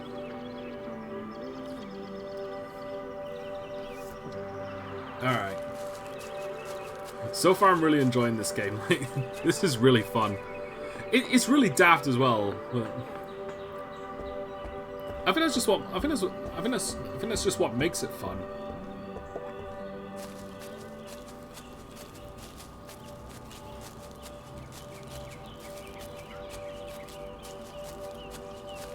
Are you ready, Keith? Wow, what an amazing detective. Glasses on her head. Who could have guessed? How did you hear that? Oh, you heard. Whatever would we do without Master Investigator Jenny LeClue? I thought it was pretty cool, Jenny. And a whole nickel. You must be so excited. Yeah, that's more than her mom makes in a month. Come on, guys. Let's all just... Hey, Jenny, my grandma called. She wants her sweater back. Oh, how wonderful it was to joke around with friends. I've had enough of this.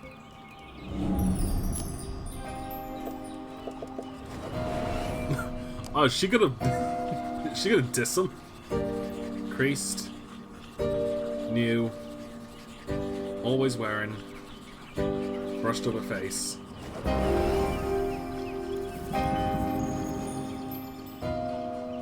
Be mean, be really mean. You know what, screw it, be really mean. Skirt ironed but unevenly. The work of a distracted housewife. Brand new, hideously overpriced shoes. Overcompensating father. Your dad's sleeping with Deborah's mom again, isn't he? What? No! How do you... Shut up, Jenny! You don't know anything! Wow, Jenny. That was cruel. Who even says something like that? Aw, don't cry, Veronica. She's just a weirdo nobody! Jenny, let who? And the case of the missing friends! Yeah. Good one, Veronica. Come on, let's get you home. Are you coming, Susie? Thanks for the coffee, Keith. And the extra sugar. Of course. It's... Nothing special at all, and the same thing he does for everyone. Oh, okay. See you around, Keith. That was fucking brutal. Well, that went well. Shall we? I really hope that doesn't come back to bite me in the ass. Yeah. I've got no customers now anyway.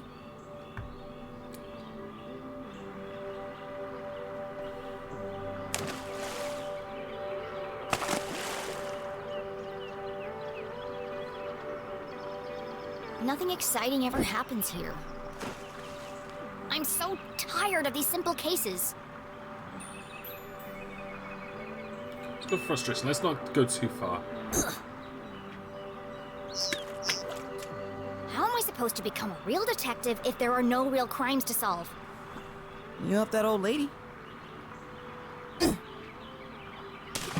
Darn. Thanks, Keith. But it was stupid, and everyone knew it. Including your girlfriend. She's not my... And you really mustn't let them treat you like that. You should stick up for yourself. They don't mean anything. Sometimes you just gotta speak up and say how you feel. Well, You can't just let people walk all over you, Keith. I don't think Keith is actually generally bothered by it. That's the thing. Okay. Let's go for careful judgment.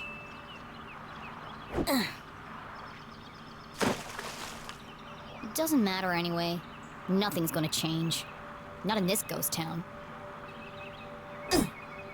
It's not so bad. Don't you ever wonder what it would be like to live somewhere else? Oh, not really. Who am I kidding? There is nowhere else. Not for miles. Oh,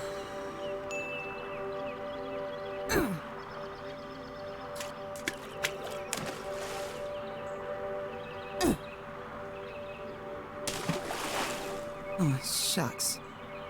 I see practice is going well. Is your dad still pressuring you to play? Well... Come on, Keith. You hate basketball. And tough love, but you're the worst player on the team. Not the worst. Well, on the bench anyway. Why don't you just tell him you don't want to play anymore? It's a Strossberry tradition. That's my point, Keith. This whole town is dead, stuck in the past. Everyone is just doing what they're told without questioning why. Where's the ambition, the sense of adventure? Are we still talking about basketball? Trick shot.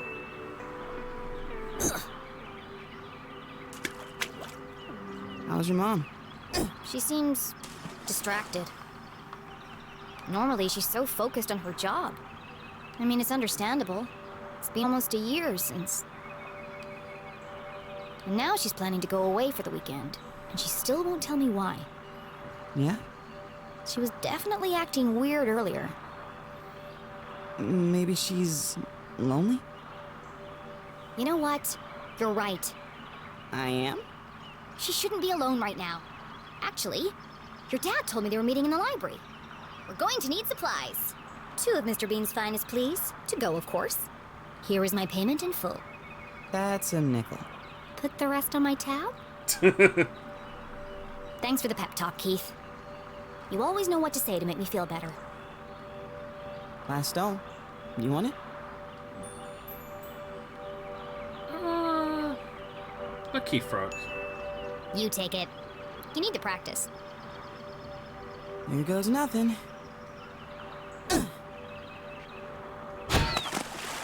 Three-pointer! Nice one, Keith. Maybe your luck's finally changing. Oh wait, is that the same sign from the intro?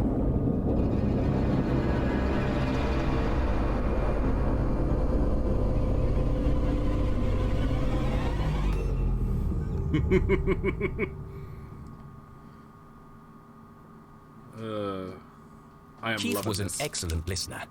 Or maybe he just didn't speak much. Either way, Jenny really enjoyed their little talks. He was the only person who really seemed to understand her. Jenny biked briskly towards the library back on campus to surprise her mother. Nothing exciting ever happens here, she grumbled, unaware of the great adventure that lay in store, just around the corner.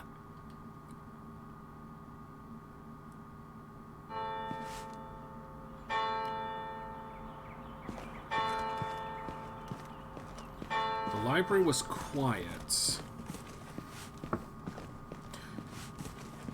Too quiet. Look at all these pictures of Dean Strossberry.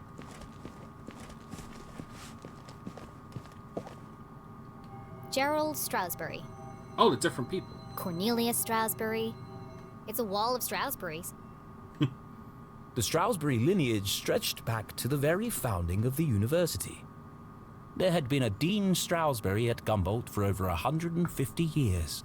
Holy crap. There won't be for much longer. The dean's retiring, and the only Strossberry left is Keith. And he's not exactly the academic type.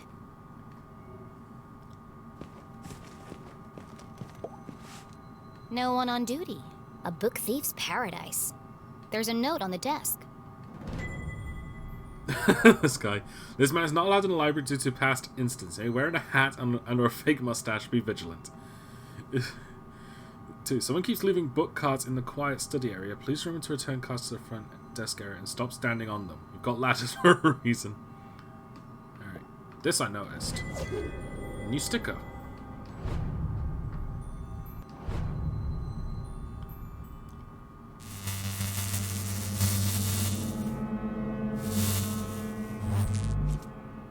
That was weird.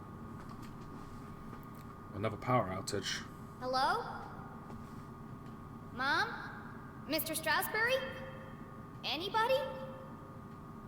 Jenny's words echoed through the library. Something's not right here.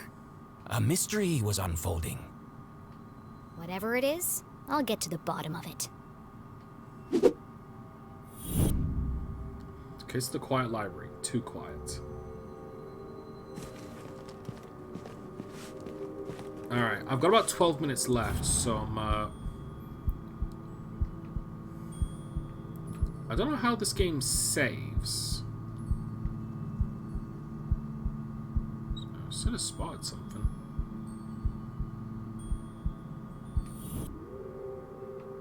Maybe we need to go a little closer. Oh, wait, no. Let's try here.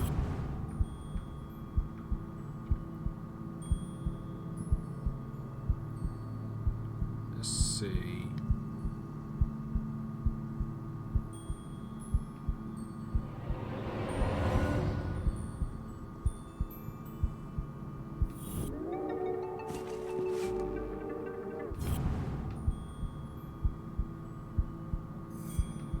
Oh, there we go.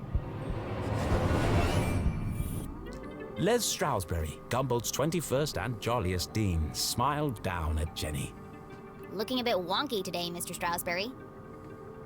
A pair of wires ran down the wall and disappeared behind the painting. It's too high to reach. What are you hiding back there? The chandeliers that adorn this library are made from rare Arthurtonian quartz. Kindly donated by the Glatz Foundation. The Glatz family was one of the oldest in town. They were the first to mine the valuable quartz deposits beneath Arthurton. And as such, they became incomparably wealthy. And they sure like to let everyone know it. So I'm guessing because there was that note on the table saying don't use the carts as ladders, I'm gonna have to use one of those to reach up there.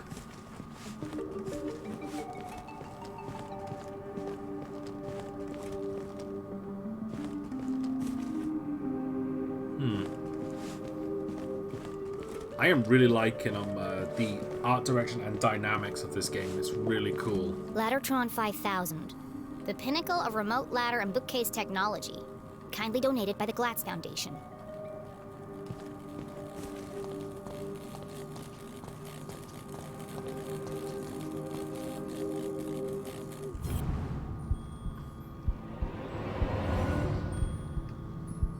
Okay, I'm seriously not gonna have to because that's gonna get me killed. Is there a way to, like, quick save? 2 minutes since last save.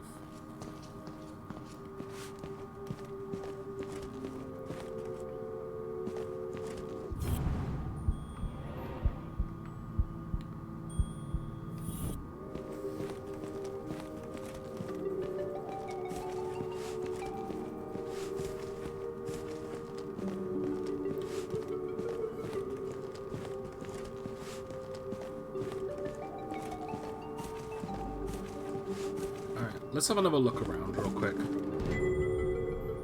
Alright, so already seen that.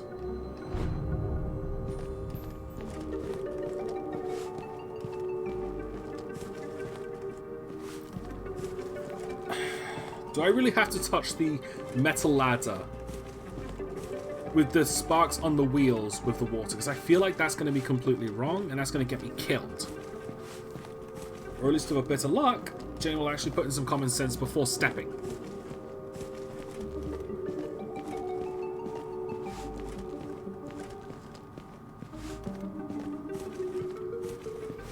Alright. Just for honesty's sake, if I know that there's a problem or someone's interactive, there'll be a green diamond, or if I'll see the magnifying glass, so... Whoa! Dangerous! The newly installed ladder system was prone to malfunction. There we go. Should have kept the old wooden ladders. They never tried to electrocute me. I need to find a way to turn the power off. Okay, good. Auto stops. Alright, find a way to turn the power off. Oh, this is a control panel. Jenny gazed at the technological marvel of Laddertron 5000. Seems pointless. It's not hard to move a ladder. Sometimes it feels like some unknown force is just trying to slow me down. Okay.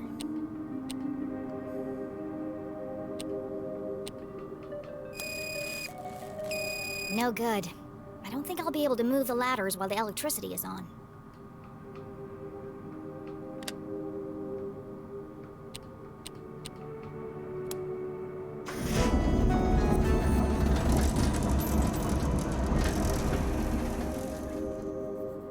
Okay, wasn't expecting that. Jenny was notorious for climbing book carts. It's the only way to reach the highest shelves. In fact, this could be useful. But something else had caught her eye. This table's a complete mess. Who would leave it like this?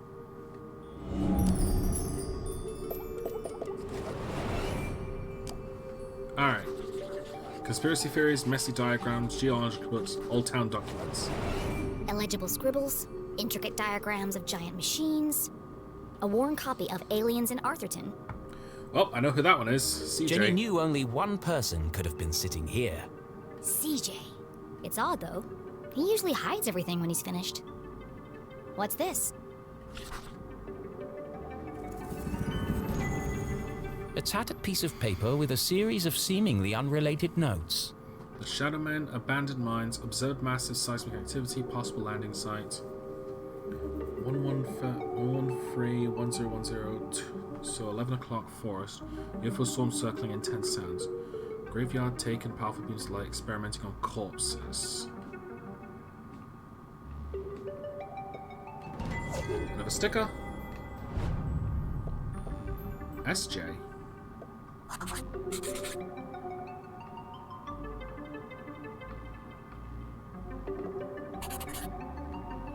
UFO swarm. Possible landing site. Shadowmen. UFOs, Shadowmen, experiments on corpses. It seemed that CJ was unraveling a mystery of his own. Wait, there's something on the other side. Wow, a color map of Arthurton. Huh. Jenny had never seen a town map with this level of detail before. Can't believe CJ left this behind. That's so unlike him. He'd be terrified if anyone else found it. I'll keep it safe until I see him again. Sure.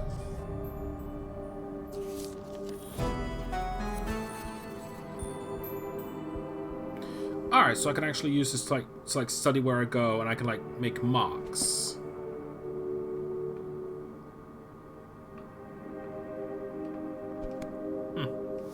I think.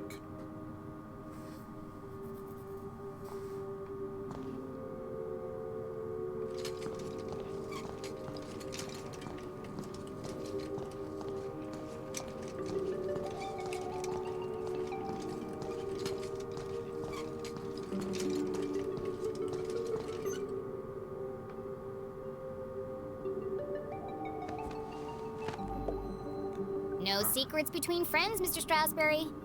All Jenny right. stood on her tiptoes and delicately removed the priceless painting from the wall. Please don't break it. Oops. Aha! Precisely what I was hoping to find. It was? Let's see. I like even the writer didn't know. Bookcases. Ladders. I'll cut the power and continue my investigation. But Jenny knew better than to play with electricity, so she left it alone.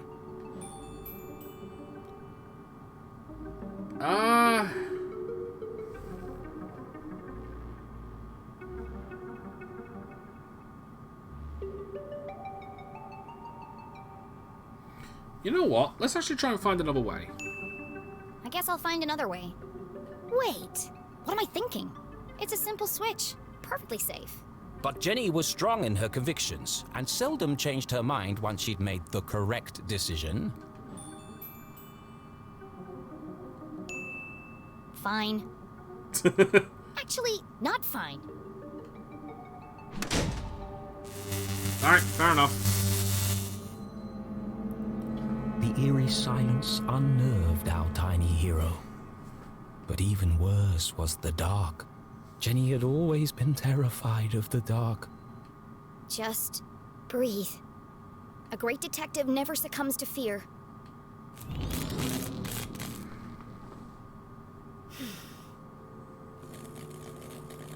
Looks like that did the trick.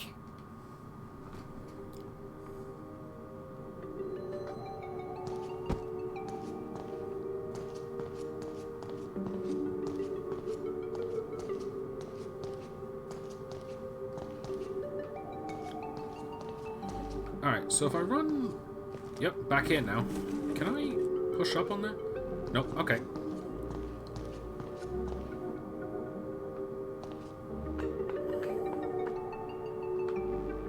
Wait, really? Oh, I know. I'm back. I can use the controls now. Oh, wait, no, I can't. The power's off. Never mind. Jenny stopped in her tracks. The sign clearly read, "Wet floor, caution." Her path was blocked. You're kidding me, right? Trampling muddy feet over a perfectly clean floor? She was a maverick, not a monster. Oh, I can move the ladder, duh.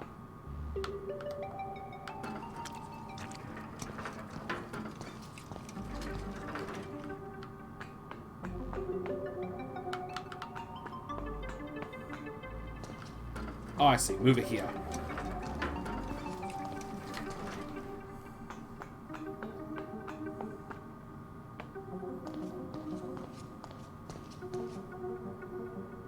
Damn it. Alright. I'm out of time. Alright. It's time for me to end off now. I'm not gonna lie.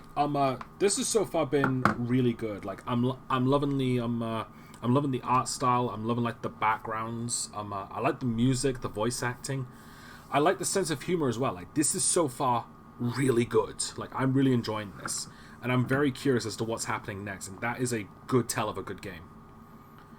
All right, I might see if I can do a mega stream of this next month. If I haven't finished it by then, just because I'm not invested into it. But I also don't think it'll be that necessary. We'll see what happens though. And thanks again, Dan, for joining the chat. I might need your help with the with adding a chat thing. Probably next weekend. Well, sorry, this weekend coming. If you're still there, that is. All right, it's time for me to pack it in now. All right. Still, that was a lot of fun. That was a lot better than I expected as well. So definitely looking forward to playing more of this next week. Alright. Thank you all for watching, and I'll see you later. Take care, guys.